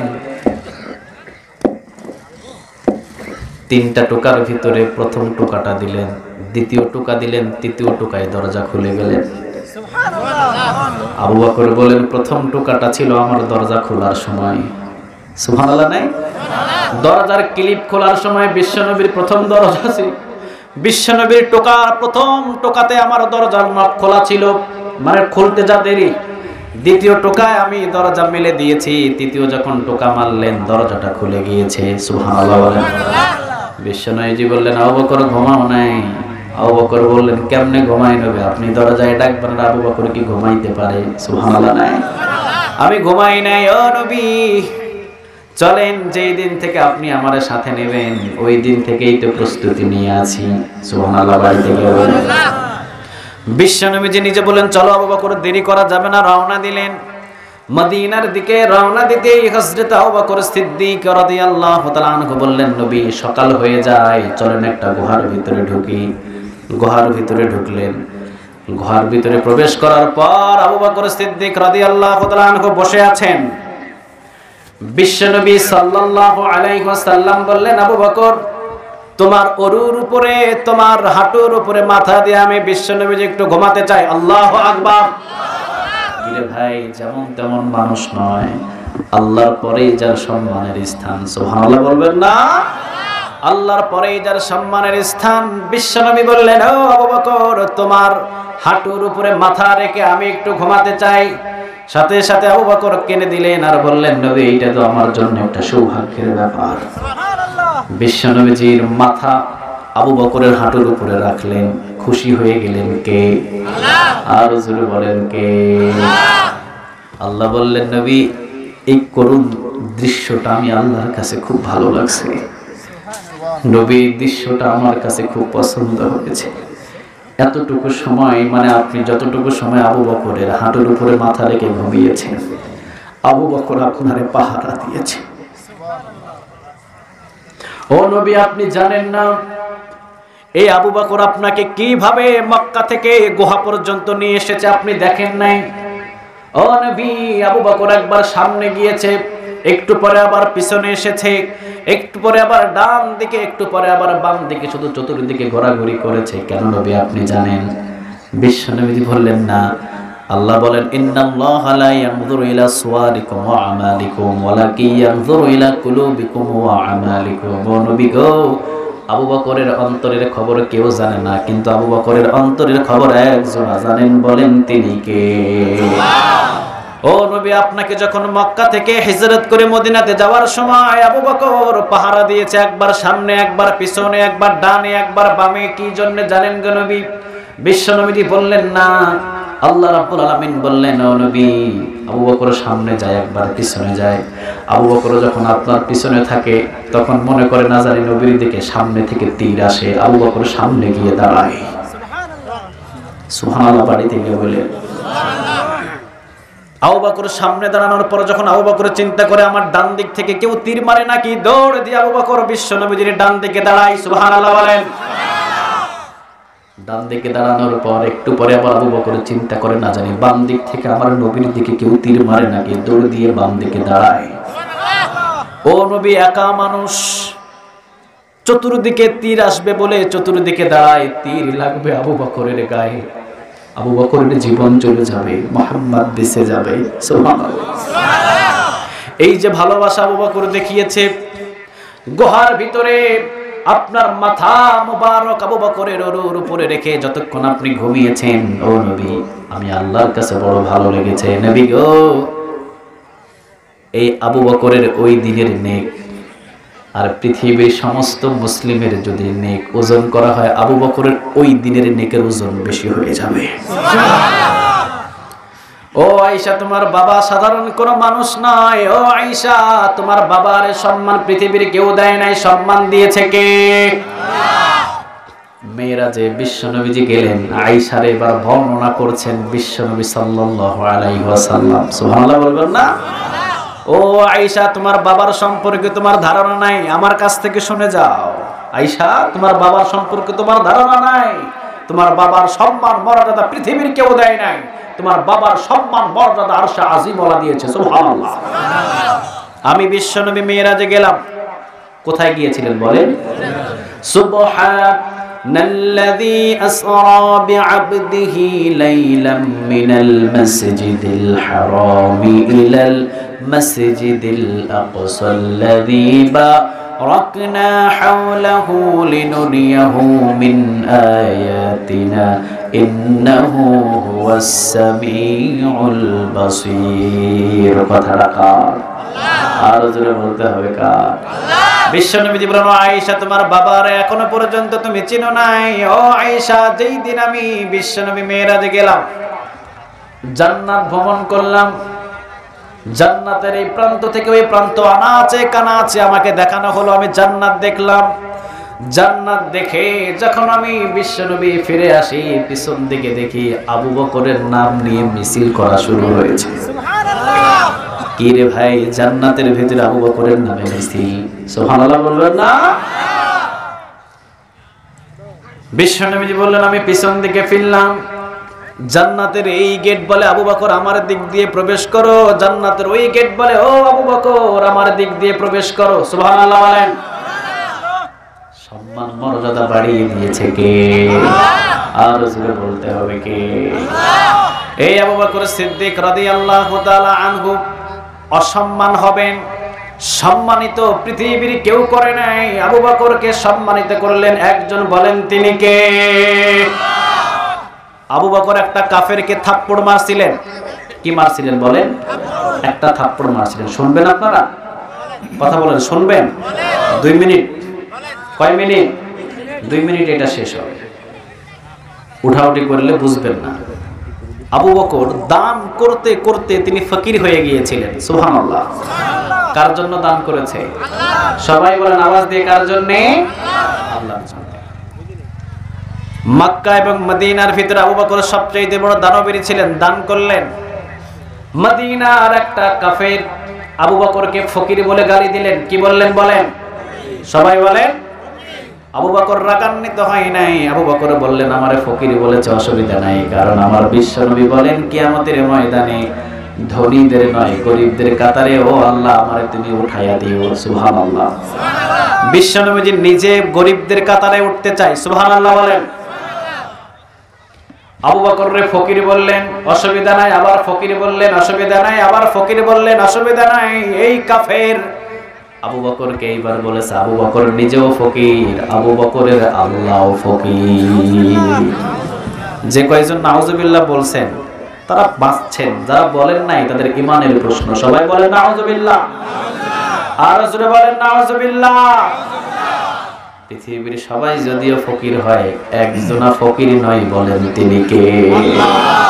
পৃথিবীর সব মানুষগুলো যদি আল্লাহর কাছে এক জায়গার ভিতরে চায়, আমরা যদি সবাই এখন আল্লাহর কাছে চাই, আল্লাহ আমি ওইটা খাবো, আল্লাহ আমি ওইটা খাবো, আল্লাহ আমারে ওইটা দাও, আল্লাহ আমারে এইটা দাও, আল্লাহ আমারে ওইটা দাও, আমাদের একটা মানুষের চাহিদা এক রকমের হবে। আল্লাহ বলেন সেকেন্ডের ভিতরে আমি আল্লাহ তাদের চাহিদা পূরণ করতে পারবো, আমার ভান্ডার থেকে 1 ইঞ্চি কমবে না। বাংলাদেশের প্রধানমন্ত্রী পারবে? ডোনাল্ড ট্রাম্প পারবে? মোদি পারবে? কথা বলেন, কেউ পারবে? পারবে? কেউ পারবে না। আপনি কি খাবেন এটা আমি কি আপনার এই মুহূর্তে এনে দিতে পারবো না। আল্লাহ বলেছেন পৃথিবীর সব মানুষ একত্রিত হয়ে এক বৈঠকে এক ময়দানের ভিতরে বসবি তোরা, তোদের প্রত্যেকটা চাহিদা আমি আল্লাহর কাছে বলবি, আমি সেকেন্ডের ভিতরে তোদের সবার চাহিদাগুলো পূরণ করে দিব, তারপর আমার ভান্ডার থেকে 1 ইঞ্চি কমবে না। কি ভান্ডার নিয়ে বসে আছে রে ভাই? উনি কি ফকির হতে পারে? কথা বলেন, ফকির হতে পারে? পারে। আবু বকর রাগান্বিত হয়ে গেলেন, তিনি দৌড় দিয়ে একটা থাপ্পড় দিলেন। কয়টা? সবাই বলেন কয়টা? একটা থাপ্পড়ে কাফের কাজ। দৌড় দিয়ে কাফের বিশ্বনবীর দরবারে গিয়ে বললেন, নবী আপনার আবু বকর দেখেন একটা থাপ্পড়ে আমার গালের ভিতরে কিভাবে দাগ করে দিয়েছে। বিশ্বনবীজি মুস্কি হাসি দিয়ে বললেন, নামটা ভুল হয়েছে, ওইটা আবু বকর নয়, ওইটা হলেন হযরত ওমর। নাম ভুল করছো তুমি, নাম ভুল হয়েছে, নাম ঠিক করে বলো। কাফেরে বললেন, না না ওইটা ওমর না, ওইটা আবু বকর। বিশ্বনবীজি বললেন, আবার নাম ভুল করেছে, ওইটা হলেন ওমর। কারণ আমার হলেন নরম মানের সাহাবী, তিনি হলেন আবু বকর, আর গরম মানের সাহাবী হলেন হযরত ওমর। সুবহানাল্লাহ বলেন। আরহামু উম্মতি বি উম্মতি আবু বকর ওয়া আশাদ্দুহুম ফি আমরিল্লাহি ওমর। আমার নরম মানের সাহাবী হলেন আবু বকর, আর গরম মানের সাহাবী ওমর রে কবুল করে নিয়েছিলেন কে? নরম হলেন আবু বকর, গরম কে? ওমর। সুবহানাল্লাহ বলবেন না? নাম ভুল হয়েছে, নাম ঠিক করে বলো। কাফেরে বললেন, ও নবী নাম ঠিকই আছে, নাম হলেন আবু বকর। বিশ্বনবী বললেন, না ঠিক হয় নাই, ওমরের নাম বলো, ওমর তো একজন গরম সাহাবী, তোমার একটা না 10টা মারতে পারে, কারণ ওমর কথার আগে হাতের ভিতরে তরবারি আগে চলে। সুবহানাল্লাহ বলবেন না? আজকে পৃথিবীর ভিতরে ইসলামকে নিয়ে যেভাবে কুমন্ত্রণা শুরু হয়েছে, ওমরের মতো একটা শাসকের খুব প্রয়োজন। চিল্লা বলেন ঠিক কিনা? একটা যদি ওমরের মতো শাসক পৃথিবীতে জন্ম নিত, ইসলামের দিকে রক্ত চক্ষু নিয়ে তাকানোর পৃথিবীর কারো ক্ষমতা ছিল না। আল্লাহ ওমরের মতো একজন শাসক তুমি এই মুসলিম জাহানে দান করে দাও। আর জোরে বলেন আমিন। 12.5 লক্ষ বড় গবাই এই একটা আঙ্গুল দিয়ে তিনি শাসন করেছেন। সুবহানাল্লাহ। বিশ্বনবী বলতেন, আমার ওমর এমন একজন সাহাবী যে রাস্তা দিয়ে একদিন হেঁটে যায়। জোরে বলেন কয়দিন? একদিন হেঁটে যায়। একদিন যদি আমার এই ওমর রাস্তা দিয়ে হেঁটে যায়, 40 দিন পর্যন্ত শয়তান ভয়ে রাস্তা দিয়ে যায় না। সুবহানাল্লাহ। বাড়িতে কি বলে কি ছিলেন তিনি, কি শাসক ছিলেন তিনি। নীল দরিয়ার ভিতরে শুধুমাত্র একটা চিঠি লেগে দিয়েছে, আজ পর্যন্ত এটা সীমাবদ্ধ। সুবহানাল্লাহ বলেন। একটা চিঠি লিখে দিয়েছিলেন শুধু, ওমর চিঠি পাঠিয়েছেন, ফেলে দিয়েছিলেন ভিতরে।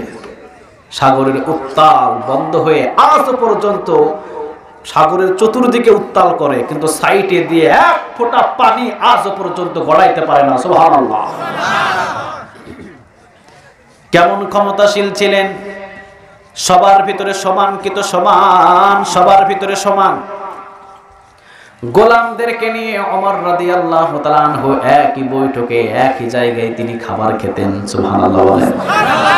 বিশ্বনবীজি বিদায়ের আগ মুহূর্তে বললেন, লাউ কানা নাবিয়্যুম মিন বাদি লা কানা ওমর। ওমর রে, আমার পরে তো কোনো নবী নাই, কোনো রাসূল নাই, যদি রাসূল হতেন ওমর তোমারে রাসূল বানায়া দিত কে? বিশ্বনবীজি বললেন, হ্যাঁ। বিশ্বনবীজি বললেন, ওমর হবে, এটা আবু বকর নয়, এটা হলেন ওমর। কাফের বললেন, না এটা হলেন আবু বকর। এর মধ্যে ওমর রাদিয়াল্লাহু তাআলা আনহু বিশ্বনবীর দরবারে আসলেন। আসার সাথে সাথে বিশ্বনবীজি বললেন, হে ওমর দেখো, তুমি মারছো আর নাম বলে আবু বকরের। মারছো তুমি, নাম বলে ভুল করে আবু বকরের। ওমর বলে, না নবী আমি তো মারি নাই, আমি তো মারি নাই। বিশ্বনবীজি বললেন, তাহলে তো আবু বকরই মারছে। ঠিক আছে, আবু বকরকে নিয়ে আসো। নিয়ে আসা হলো। আবু বকরকে বললেন, আবু বকর মারছো নাকি? বললেন, হ্যাঁ আমি মারছি। কি জন্য মেরেছো? এই কাফেরকে কি জন্য মারলা? তোমার শাস্তি হবে আবু বকর, অন্যায় ভাবে কেন মারলা? ইনসাফের বিচার কারে বলে? সুবহানাল্লাহ বলেন। ইনসাফের বিচার করতেন বিশ্বনবী কোরআন দিয়ে। সুবহানাল্লাহ বলবেন না?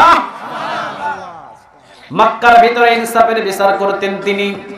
মক্কার ভিতরে মদিনার ভিতরে ইনসাফের বিচার বিশ্বনবীজি করতেন। কুরাইশ বংশের মহিলা একটা চুরি করলো, বিশ্বনবীজি বললেন হাত দুইটা কেটে দাও, তাড়াতাড়ি হাত দুইটা কেটে দাও, কারণ চুরি করলে হাত কাটার আইন পৃথিবীর কারণ নয়, হাত কাটার আইন। বলেন তো তিনি কে? তিনি দিয়েছেন এই হাত কাটার আইন, পৃথিবীর কারণ নয়। আমার চাইতে আপনার চাইতে ভালো বোঝে কে? আরো জোরে বলেন কে? ব্রিটিশের বিচার দিয়ে দেশ কখনো শান্ত করা যায় না, ব্রিটিশের বিচার দিয়ে দেশ তার নিয়ন্ত্রণ করা যায় না, ঠিক না ঠিক? ব্রিটিশের বিচার দিয়ে আলেমদেরকে ধরা যায় আর জালেমদেরকে কারাগার থেকে বাহির করা যায়। কোরআনের আইন দিয়ে দেশের ভিতরে উচিত বিচার করা যায়, চিল্লা বলো ঠিক কিনা? চোরদের ঠিকানা হবে জেলখানায়। চোরদের ঠিকানা কোথায়? কথা কন না কেন? চোর থাকবে জেলখানায়, ডাকাত থাকবে জেলখানায়, জেনাকুর থাকবে জেলখানায়, বাটপার থাকবে জেলখানায়, সবগুলো আজকে জেলখানার বাহিরে, আর সমস্ত বড় বড় আলেম ওলামারা আজকে জেলখানার ভিতরে। ইনসাফের বিচার এটাকে কখনো বলে না, ঠিক না ঠিক? ইনসাফের বিচার নয়, কিয়ামতের ময়দানে বিচার করবে একজন, বলেন তিনি কে? আল্লাহ। বিশ্বনবীজি বিচার করলেন, কুরাইশ বংশের মহিলা চুরি করলো, বিশ্বনবীজি বললেন হাত দুইটা কেটে দাও। কেটে দেওয়ার জন্য প্রস্তুতি নিলেন। একজন সাহাবী দাঁড়িয়ে বললেন, ও নবী, এইটাতে কুরাইশ বংশের মহিলা। নবী গো, আপনি তো নিজেও কুরাইশ বংশের মহিলা, কিভাবে নিজের বংশ হয়ে নিজের বংশের মহিলা আপনি হাত কাটবেন? তেল মারতেছে। কি মারতেছে? তেল। কথা কর না কেন? তেল মারতেছে। চুরি করলো, ডাকাতি করলো, মিথ্যা কথা বললো, জেনা করলো, জেনা করতে করতে সেঞ্চুরি পালন করছে তারা। জেলখানায় ভরা হলো, ফোন গেল, আমার কর্মী ছেড়ে দাও, সাথে সাথে ছেড়ে দেওয়া হয়, ঠিক কিনা? 5 ওয়াক্ত নামাজি, তাহাজ্জুদ গুজার, যাই নামাজ থেকে ধরে নিয়ে রিমান্ডে আচ্ছাতরে পিটালো, কোনো দোষ করে নাই। এরপরও তাকে আজও পর্যন্ত জেলখানায়। বিচার আমরা পৃথিবীর কোনো জায়গায় পাবো না, বিচার দিলাম একজনের দরবারে, বলেন তো তিনি কে? যদিও বিচার আমরা উচিত দুনিয়াতে পাচ্ছি না। বিশ্বনবীজি বললেন আমার বংশের মানুষ, তাতে কি হয়েছে? প্রবলেম কোথায়? চেয়ারম্যানের ছেলে যদি চুরি করে শাস্তি নাই, রিকশাওয়ালার ছেলে যদি চুরি করে চেয়ারম্যান নিজে 100 টাকা তেলে বাড়ি দেয়, ঠিক না ঠিক? মেম্বারের ছেলে যদি চুরি করে বিচার নাই, কিন্তু যদি একটা দিনমজুরির ছেলে চুরি নাও করে 80 টাকা তেলে বাড়ি, বিচার। বিশ্বনবীজি বললেন কুরাইশ বংশের মহিলা চুরি করেছে, হাত দুইটা কেটে দাও। একজন নবী বললেন, ও নবী, আপনি নিজেও কুরাইশ বংশের মানুষ, আবার কুরাইশ বংশের মহিলা চুরি করেছে, কুরাইশ বংশের যদি মানুষের চুরির কাটা হয় নবী গো, তাহলে আপনার বংশের মান ইজ্জত সব শেষ। নবী গো, আপনি হিসাবটারে সহজ করে দেন, একটা আঙ্গুল কেটে দেন। বিশ্বনবীজি দাঁড়িয়ে গেলেন, দাঁড়িয়ে গিয়ে বললেন, কার এত বড় সাহস আমার সামনে চুরি নিয়ে এইভাবে আমার কুরাইশ বংশের মহিলা চুরি করেছে, এই জন্য তাকে বাঁচিয়ে দেওয়ার জন্য কথা বলে। আজকে যদি কুরাইশ বংশের মহিলা চুরি না করে আমার মেয়ে ফাতেমাও চুরি করতো, আল্লাহর কসম আমার মেয়ের ফাতেমারও 2টা হাত আমি কেটে দিতাম। কারে বলে ইনসাফের বিচার? সুবহানাল্লাহ বলবেন না? বিশ্বনবীজি বলেন, আবু বকর, তারে তুমি থাপ্পড় মারলা কেন? আবু বকর বললেন, ও নবী, সে প্রতিদিন আমারে কাফের, সে প্রতিদিন আমারে ফকির ফকির বলে গালি দেয়, কোনো অসুবিধা নাই। আজকে এই বেটা আমার আল্লাহরে ফকির বলে গালি দিয়েছে, যে আল্লাহকে আবু বকর জীবন দিয়ে বেশি ভালোবাসে। আমি নিজেরে কন্ট্রোল করতে পারি নাই। আবু বকরের ইমানের ভিতরে জোয়ার চলে এসেছে। কখন যে তাকে থাপ্পড় দিয়েছি আবু বকর বিন্দু পরিমাণ টের পাই নাই। সুবহানাল্লাহ বলে। বিশ্বনবীজি বললেন, কাফের ভাই, তুমি যদি আবু বকরের ফকির বলে গালি দাও, আবু বকরের আল্লাহরেও যদি ফকির বলে গালি দাও, অন্যায় করেছ, থাপ্পড় দিয়েছে, সুদ হয়ে গেছে। কিন্তু কাফের বেটা বলে, নবী, আমি আবু বকরের ফকির বলে গালি দিই নাই, আবু বকরের আল্লাহরেও ফকির বলে গালি দিই নাই। এবার বলেন, ঝামেলা কমছে না বাড়ছে? আর যদি বলেন কমছে না বাড়ছে? বিশ্বনবীজি বললেন, আবু বকর তুমি বলছো থাপ্পড় দিয়েছো, তোমাকে ফকিরি বলে গালি দিয়েছে, তোমার রবকে ফকিরি বলে গালি দিয়েছে। ও আবু বকর, কিন্তু এই কাফের তো বলে তোমারে গালিও দেয় নাই। সাক্ষীর এখন প্রয়োজন আছে না নাই? কথা বলেন, আছে? আছে। ও আবু বকর, একজন সাক্ষী তুমি হাজির করো। তুমি যদি সাক্ষী হাজির করো আবু বকর, তাহলে অবশ্যই সাক্ষীর মাধ্যমে বিচারের ফয়সালা আমি দেব। আর তুমি যদি সাক্ষী না হাজির করো, তবে হ্যাঁ, তুমি যেহেতু থাপ্পড় মেরেছো, তুমি স্বীকার করেছো, সে গালি দেয় নাই, সে স্বীকার করেছে।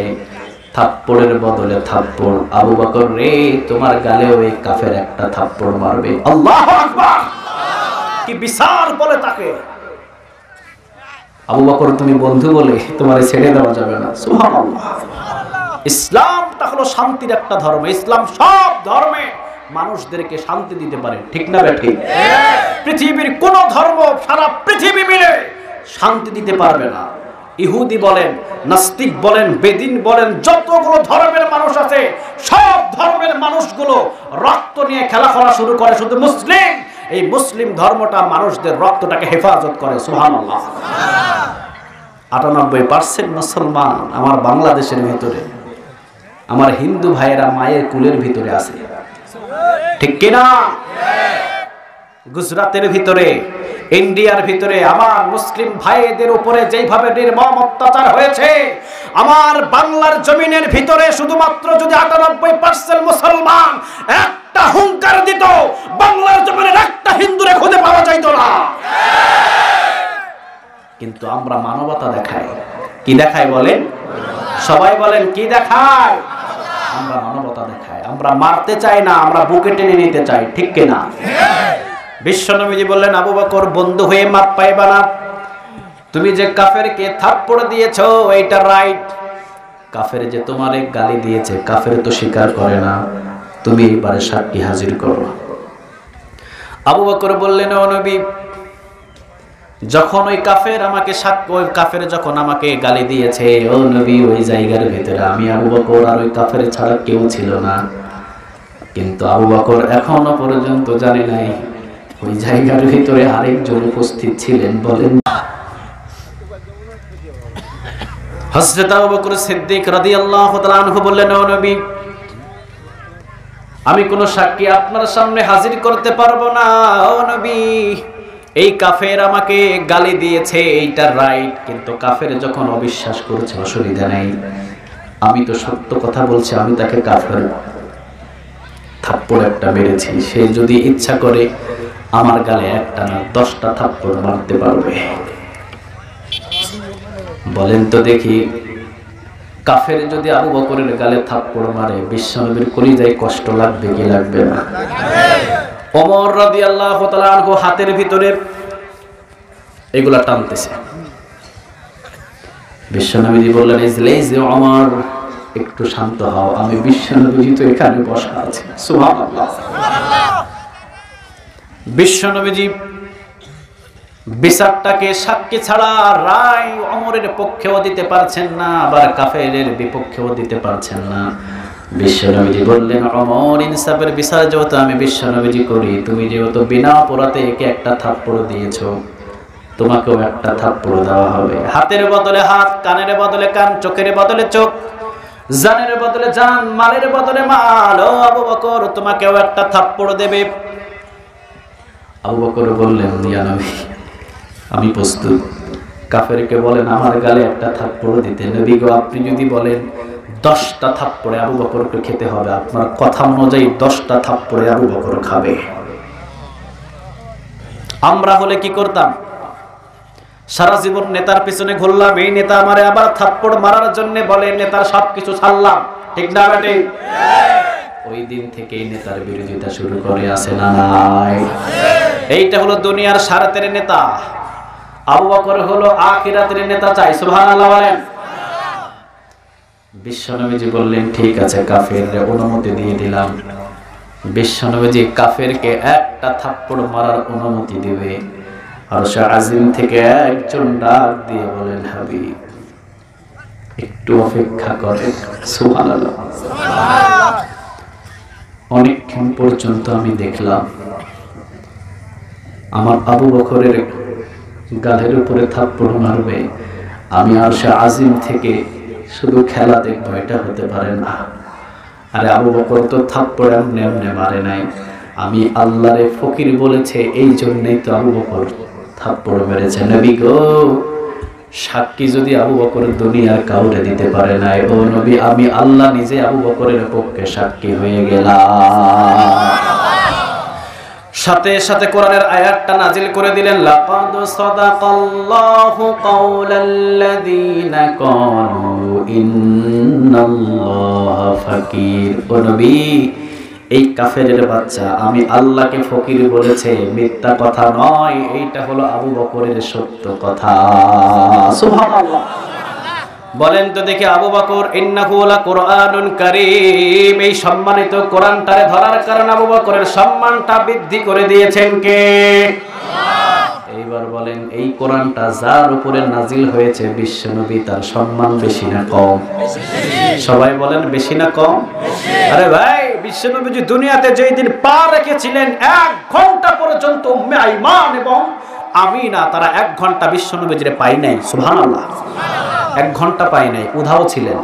মায়ের গর্ভে থেকে পড়ার পর উধাও ছিলেন। উম্মে আইমান বলে, আমি ঘরে ছিলাম, মুহাম্মদ পড়লো, মুহাম্মদ নাই, কোথায় গেল কে জানে। ইবনে হিশামের বর্ণনায় পরবর্তীতে বলা হয়েছে, জিবরিল আলাইহিস সালাম বিশ্বনবীজিকে নিয়ে দুনিয়াতে পড়ার সাথে সাথে 1 ঘন্টা সময় নিয়েছিলেন। আল্লাহ বলেছিলেন, জিবরিল আমার মুহাম্মদকে সারা দুনিয়া একবার ঘোরায়া নিয়ে আয়। যেমন তেমন পয়গম্বর নয়, আমার মুহাম্মদ মক্কায় পা রেখেছে, সারা দুনিয়াবাসী যেন জানতে পারে। সুবহানাল্লাহ। জিবরিল আলাইহিস সালাম বললেন, ও নবী, আপনি এমন সম্মানিত নবী, আপনার একজনের ভিতরে 20 জন নবী এবং রাসূলদের হিকমত ঢুকিয়ে দেওয়া হয়েছে। সুবহানাল্লাহ। বাড়িতে গিয়ে বলে, বিশ্বনবী যে এমন নবী, বিশ্বনবীর নাম নিলে যে কেউ দরুদ পড়বে 10টা নেক আমলনামায় জমা হয়ে যাবে, 10টা গুনাহ মাফ হয়ে যাবে, 10 গুণ সম্মান বাড়ায়া দিবে কে? এই জন্য আল্লাহ বলেন, ইন্নাহু লাকুরআনুন কারীম। সূরা ওয়াকিয়ার ভিতরে সম্মানিত কোরআন, সম্মানিত কোরআনের পক্ষে যদি থাকেন, সম্মানিত কোরআনের সাথে যদি কাজ করেন, আপনারও সম্মানিত বানায়া দিবে কে? আল্লাহ। ইকরাউল কোরআন ফাইন্নাহু ইয়াতি শাফিয়াল লিআসহাবিহি ইয়াউমাল কিয়ামাহ। আমরা যারা কোরআন তেলাওয়াত করি, বিশ্বনবী বললেন, কিয়ামতের ময়দানে এই কোরআনটা আল্লাহর দরবারে দাঁড়িয়ে তেলাওয়াতকারীর জন্য সাক্ষী হয়ে যাবে। সুবহানাল্লাহ। সুবহানাল্লাহ। বাড়িতে কে বলে, ইকরাউল কোরআন ফাইন্নাহু ইয়াতি শাফিয়াল লিআসহাবিহি ইয়াউমাল কিয়ামাতি। আল্লাহু আকবার। কিয়ামতের ময়দানে এই কোরআনটা সাক্ষ্য দেবে, দিয়ে বলবে, ইয়া রব, এই আব্দুল কুদ্দুস রিকশা চালাইতো, কিন্তু আব্দুল কুদ্দুস আপনার কোরআনের পক্ষে ছিল, আব্দুল কুদ্দুসরে মাফ করে দেন। আল্লাহ বলবে, কোরআন যখন সাক্ষ্য দিয়েছে আর কোনো কথা হবে না, বিনা হিসাবে, বিগাইরি হিসাব, বিনা হিসাবে মাফ। সুবহানাল্লাহ। বলেন, তাহলে সবাই কি কোরআনটা ধরতে চান?